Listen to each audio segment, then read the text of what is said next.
ओम शांति। 19 अक्टूबर 2023। बाबा के महावाक्य।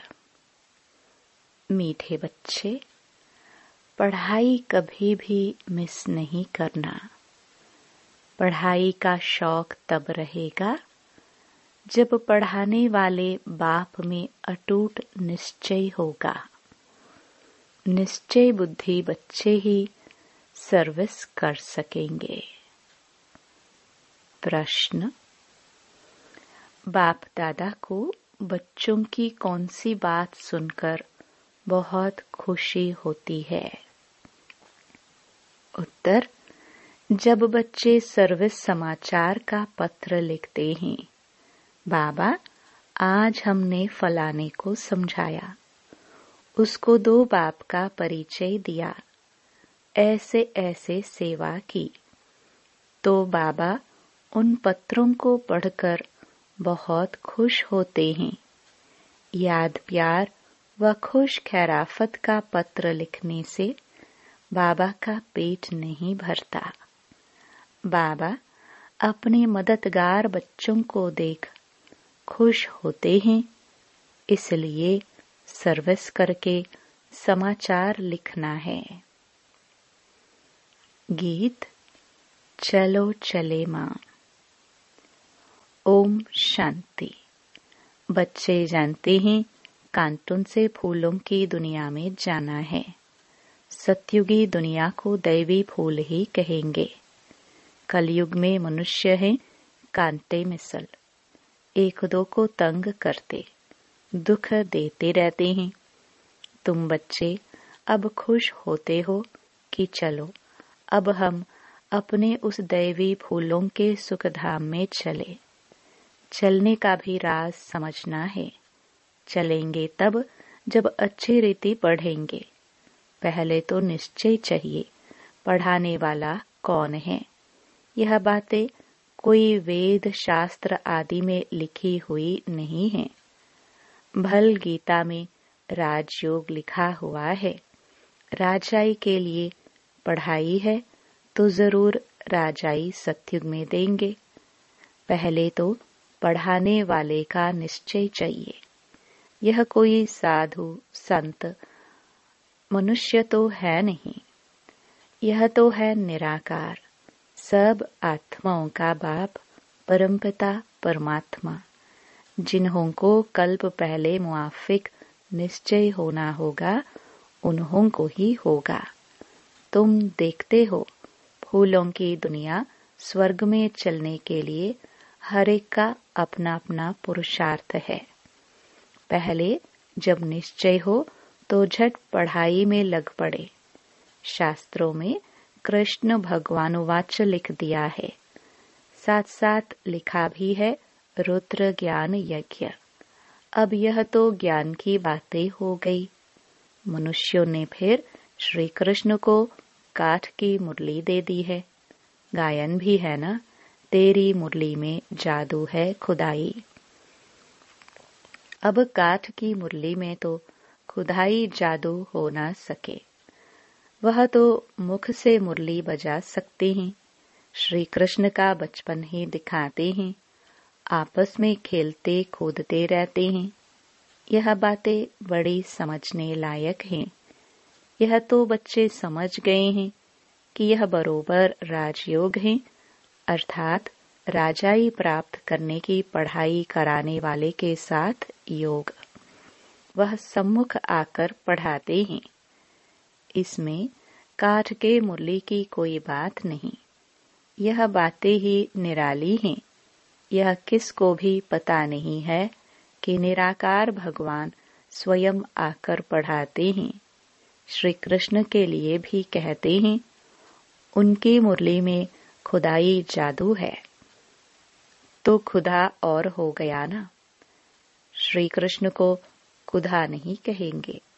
खुदा तो खुदा ही है। उनको ही जादूगर कहते हैं। जादूगर स्वयं आकर जादूगरी दिखलाते हैं, साक्षात्कार कराते हैं, फिर भी ऊंच पद प्राप्त कराने लिए पढ़ाते हैं।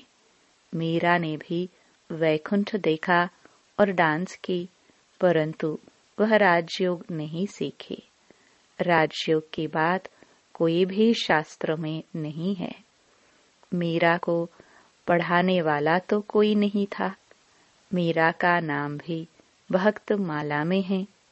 यह है ज्ञान माला। रात दिन का फर्क है। तुम समझ गए हो। हम जितना ज्ञान उठाएंगे उतना ऊंच बनेंगे। बरोबर भक्त माला भी है, उनमें भी नंबरवार हैं। उन्हों के नाम तो मशहूर हैं। यह ज्ञान कोई में भी नहीं है, तो समझाना चाहिए यह ज्ञान देने वाला वह अथॉरिटी बाप है, जिसके लिए कहा जाता है ब्रह्मा मुख कमल से ब्राह्मण रच। उन्हों को सभी वेदों शास्त्रों का सार सुनाते हैं। शिव बाबा को तो शास्त्र दे न सके, क्योंकि वह तो है निराकार। तो ब्रह्मा द्वारा समझाते हैं। यह युक्ति रची है, परंतु यह सब बातें समझाने वाला वह एक है। दिखलाते भी हैं, ब्रह्मा द्वारा सार बतलाते हैं, तो जरूर समझाने वाला कोई दूसरा है ना। अभी तुम प्रैक्टिकल में देखते हो, शिव बाबा जो ज्ञान सागर है, हमारा बाबा भी है, वह सम्मुख बैठे हैं, भारत में ही आते हैं और जरूर कोई के शरीर में आते हैं। यह ब्रह्मा का शरीर है। प्रजापिता ब्रह्मा होना भी जरूरी है। बरोबर प्रजापिता ब्रह्मा द्वारा ही बाप आकर ब्राह्मण धर्म रचते हैं। धर्म कैसे रचा जाता है यह भी तुम जानते हो। तुम प्रैक्टिकल में ब्रह्मा की संतान हो। कहते हो हम ब्राह्मण ब्राह्मणियां हैं, बाप से वर्षा ले रहे हैं। फॉलोवर तो कभी वर्षा ले न सके, बच्चे ही बाप से वर्षा लेते हैं। तुम आकर बेहद के बच्चे बने हो। क्राइस्ट के फॉलोवर कहेंगे, बच्चे नहीं। बुद्ध के, गुरु नानक के फॉलोवर ही कहेंगे, बच्चे नहीं। यहाँ तुम बच्चे हो। प्रजापिता वह भी बाप ठहरा और शिव बाबा भी बाप हो गया। वह निराकार है, यह साकार अलग है। इस साकार द्वारा ही शिव बाबा ने बच्चों को रचा है। अब तुम्हारे में भी कोई को तो पक्का निश्चय है, कोई को नहीं है। लॉटरी है बहुत बड़ी। तुमने अपने शरीर निर्वाह अर्थ कर्म भी करना है और फिर यह ज्ञान भी सीखना है। उस पढ़ाई में बहुत मेहनत करनी पड़ती है। यहाँ भी बाप कहते हैं एक घड़ी आधी घड़ी पढ़ो जरूर। अच्छा, कोई कारण से रोज नहीं पढ़ सकते हो तो पहले 7 रोज पढ़कर फिर मुरली के आधार पर चल सकते हो। लक्ष्य पकड़ लिया, बाकी है टाल डाल पत्ते आदि को समझना। यह सब भी चक्कर में आ जाता है। तुमको 84 जन्मों का राज भी समझाया है। झाड़ में डिटेल है, चक्कर में नक्शल है। समझाया भी है यह वैरायटी मनुष्य सृष्टि के धर्म है। पहले एक धर्म रहता है, फिर वृद्धि होती है। झाड़ भी दिखाया है, कैसे फाउंडेशन निकलता है, कितना सहज राज है। ड्रामा और झाड़ को समझना है, बुद्धि में धारण करना है और दूसरों को समझाना है। 2 बाप की पॉइंट तो जरूर समझानी है। बेहद के बाप से स्वराज्य मिलता है, इसलिए राजयोग जरूर सीखना पड़े। परमपिता परमात्मा ही स्वर्ग की स्थापना करते हैं, जिसको कृष्णपुरी भी कहते हैं। कंसपुरी में तो कृष्णपुरी स्थापन हो न सके, इसलिए संगम रखा हुआ है। तुम बच्चों के लिए यह संगम युग है, बाकी और सबके लिए कलयुग है। तुम ही संगम से फिर सतयुग में जाने वाले हो, यह निश्चय चाहिए। अभी हम संगम पर हैं। संगम युग याद रहे तो सतयुग भी याद रहे और सतयुग स्थापन करने वाला भी याद रहे, परंतु घड़ी घड़ी भूल जाते हैं। तुम समझते हो अभी हम संगम पर हैं, बेहद का बाप आते ही हैं कल्प के संगम युगे। गीता में भूल कर दी है। गीता से तैलुक रखने वाले सिर्फ भागवत महाभारत आदि है। बाप समझाते हैं, तुम सब सीताएं हो, मैं राम हूँ। तुम रावण राज्य रूपी लंका में पड़े हो। वह लंका नहीं, ऐसे नहीं, वहां कोई रावण राज्य था। सतयुग में लंका आदि होती नहीं। उस तरफ बौद्ध धर्म है। अभी बौद्ध धर्म बहुत फैला हुआ है। अब यह तो बच्चों को समझाया गया है। भारत पहले बिल्कुल पवित्र था, सुख शांति थी, एक ही देवी देवता धर्म था। पहले पहले तो यह निश्चय पक्का रहना चाहिए कि यह हमारा बेहद का बाप है, उनसे वर्षा लेना है। पुरुषार्थ में कभी चूकना नहीं है। निश्चय बगैर पुरुषार्थ भी कैसे करेंगे। बाप पढ़ाते हैं, उनसे स्वर्ग का सदा सुख का वर्षा मिल रहा है, यह तो सर्टेन है। स्कूल में बिगर निश्चय अथवा एम ऑब्जेक्ट थोड़े बैठेंगे। वहां तो सब्जेक्ट बहुत होती है, मार्जिन होती है। यहाँ तो एक ही सब्जेक्ट है। एक ही सब्जेक्ट से कितनी बड़ी राजधानी स्थापन हो जाती है। जो नहीं पढ़ते हैं तो पढ़े हुए के आगे भरी ढोएंगे। प्रजा में भी जो अच्छी प्रजा होंगे उनके आगे कम दर्जे वाली प्रजा भरी ढोएंगी। प्रजा भी नंबरवार तो है ना। कोई गरीब कोई साहूकार एक न मिले दूसरे से। कैसा यह ड्रामा है। सभी मनुष्यों के फीचर्स ड्रामा में नोंद है, पाठ बचाने के लिए। कितनी गुह्य बातें हैं जो धारण कर यथार्थ रीति समझाना है। सब तो नहीं समझा सकते। कितनी अच्छी बातें समझाते हैं। निश्चय में ही विजय है। निश्चय होगा तभी पढ़ेंगे। कोई तो संशय बुद्धि हो, पढ़ाई को छोड़ देते हैं। अहो माया झट तूफान लगाए संशय में डाल देती है। संशय बुद्धि विनश्यंती। चढ़े तो चाके वैकुंठ रस, गिरे तो चकनाचूर। फर्क तो बहुत है।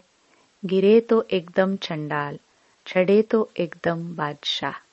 सारा पढ़ाई पर मदार है। आगे कभी सुना कि निराकार शिक्षक कैसे होता है। अभी शिव बाबा द्वारा तुम सुनते हो। तुमको निश्चय हुआ है मैं तुम्हारा बाप हूँ, पतित पावन भी हूँ, नॉलेजफुल भी कहते हो। नॉलेज से चक्रवर्ती राजा बनना है, यह निश्चय होना चाहिए ना। निश्चय में ही माया विघ्न डालती है। दुश्मन सामने खड़ा है। तुम जानते हो माया हमारी दुश्मन है। घड़ी घड़ी धोखा देती है। पढ़ाई में संशय डाल देती है।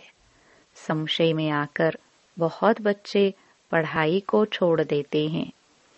पढ़ाई को छोड़ा गोया बाप टीचर सतगुरु को भी छोड़ दिया। वह तो गुरु बदलते रहते हैं, अनेक गुरु करते हैं। यह तो एक ही सतगुरु है। यह अपनी महिमा नहीं करते हैं। बाप अपना परिचय देते हैं। भक्त लोग गाते हैं ना, शिवाय नमः, तुम मात पिता, लेकिन जानते कुछ भी नहीं। सिर्फ कहते रहते हैं, पूजा करते रहते हैं। तुम अभी जान गए हो शिव कौन है।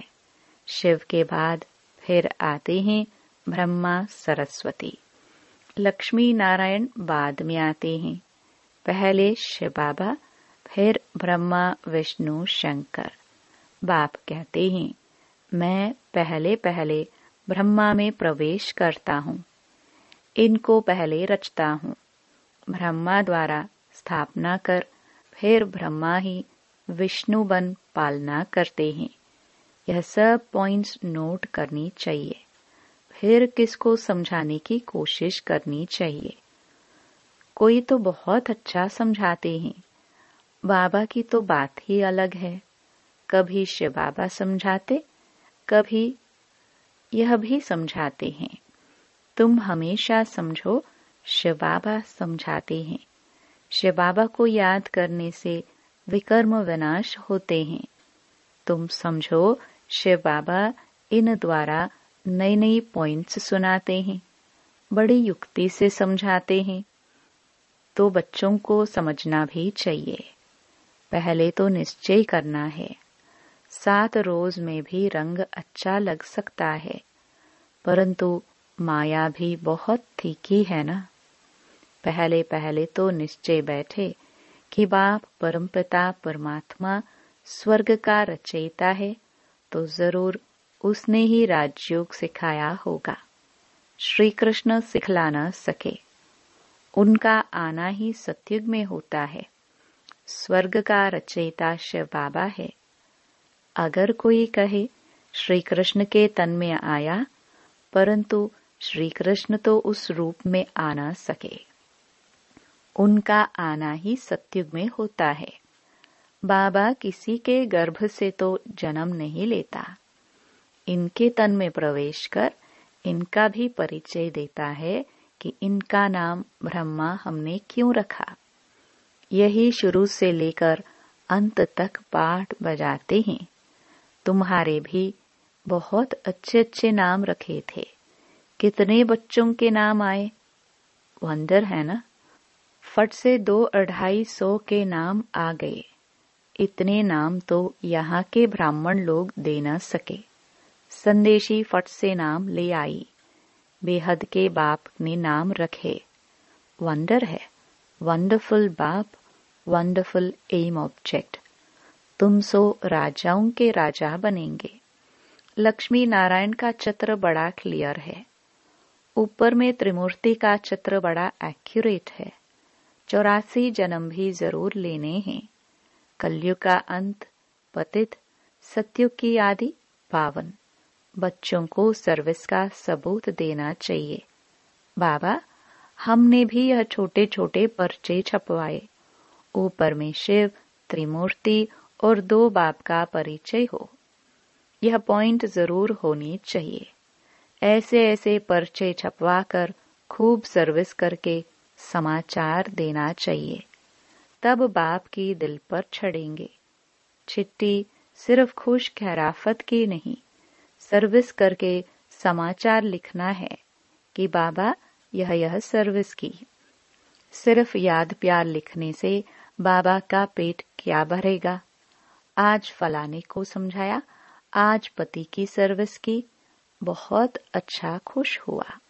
ऐसे ऐसे सर्विस की समाचार बाबा को लिखना है। 2 बाप की पॉइंट मुख्य है। बेहद का बाप है ही स्वर्ग का राज्य भाग्य देने वाला। तुम कितने मीठे मीठे बच्चे हो। बाप समझाते हैं यह सब एडॉप्टेड चिल्ड्रन हैं। इतने सब तो धर्म के बच्चे ही हो सकते हैं। वह धर्म के फॉलोवर्स होते हैं। यहाँ तुम बच्चे हो। बाप भी ऐसे बच्चों को देख खुश होते हैं। यह सब हमारे बच्चे हैं। अभी अंत का पाठ बजा रहे हैं। स्वर्ग की स्थापना में मदद करने लिए मेरे साथी बने हैं।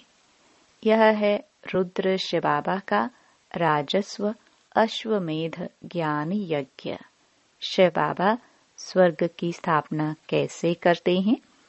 पहले ब्रह्मा और ब्राह्मणों द्वारा रुद्र ज्ञान यज्ञ रचते हैं, जिससे स्वर्ग की स्थापना होती है। तो जरूर ब्राह्मण को ही यज्ञ संभालना है।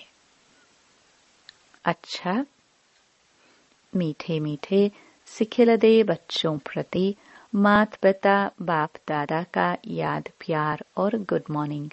रूहानी बाप के रूहानी बच्चों को नमस्ते। धारणा के लिए मुख्य सार।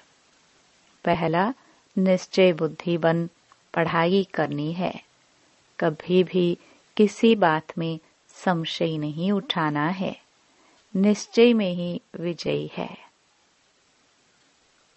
दूसरा, बाप का साथी बन स्वर्ग की स्थापना में पूरा मददगार बनना है। यज्ञ की संभाल करने वाला पक्का ब्राह्मण बनना है। वरदान, ज्ञान स्वरूप बन कर्म फिलॉसफी को पहचान कर चलने वाले कर्म बंधन मुक्त भव। कई बच्चे जोश में आकर सब कुछ छोड़ किनारा कर तन से अलग हो जाते, लेकिन मन का हिसाब किताब होने के कारण खींचता रहता है, बुद्धि जाती रहती है। यह भी एक बड़ा विघ्न बन जाता है। इसलिए कोई से किनारा भी करना है तो पहले निमित्त आत्माओं से वेरीफाई कराओ, क्योंकि यह कर्मों की फिलॉसफी है। जबरदस्ती तोड़ने से मन बार बार जाता रहता है। तो ज्ञान स्वरूप होकर कर्म फिलॉसफी को पहचानो और वेरीफाई कराओ तो सहज कर्म बंधन से मुक्त हो जाएंगे। स्लोगन, अपने स्वमान की सीट पर सेट रहो तो माया आपके आगे सरेंडर हो जाएगी। ओम शांति।